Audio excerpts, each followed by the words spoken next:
So I want to share with you guys one of the biggest, most embarrassing fails that I had when I decided to start my first business as a teenager. I was so embarrassed when this happened. Let me explain. So as a teenager, I decided to quit my job on the farm and to start my first lawn and landscaping business.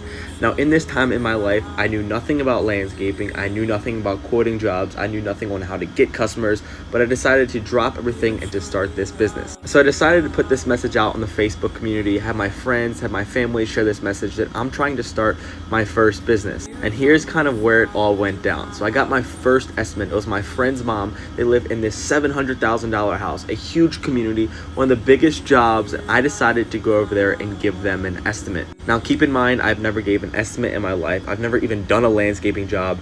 And now it was time to look, assess, and give them a quote for their property. I had no clue what to do. So I go over there with a measuring tape. I go there and I talk to the customers. My friend's mom, she doesn't really know me that well. And I'm telling her, yeah, I've been in business for 3 years. We've been just starting this business and I'm just trying to sell myself.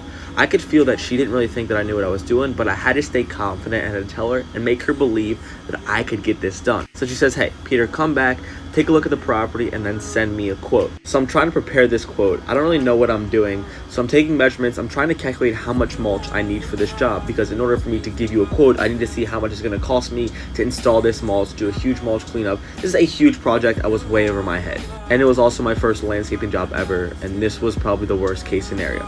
So here's what happens. I go home, I start looking up YouTube videos. I tried to calculate, I tried to do all this math. I'm calling other companies. I'm trying to see how much they would charge for a similar property. And I get all these random numbers. It's time for me to finally go over to her house. I drive back over to her house and I have to give her the quote in person. So I'm nervous. I don't even know if this price is gonna make sense.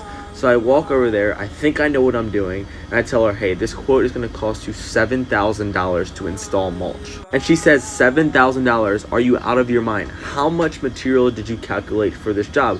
We used to do it, we can help you give an accurate quote. And I said, based on my measurements, we're gonna need around 20 yards of material to complete this job. And then her husband hears this conversation. He comes in and says, last year we used to do this property ourselves, we only used 5 yards of mulch. And basically I gave one of my friend's mom an outrageous quote, $7,000 for a job that cost around $1,000. And basically she knew that I was a beginner. She knew that I had no experience, and this was one of the most embarrassing things that happened in my life. I was ridiculed, I was shamed, I was embarrassed, but I knew I would use this failure to fuel something for my future. And nearly 3.5 years later, that same guy, that same company has done over 50 mulch installs this year, ranging from $400 to $5,000 per install. It has been a great lesson that I learned. So don't be afraid to fail. Use that as leverage to build. I love you guys. And if you have not yet subscribed to my YouTube channel, you're missing out.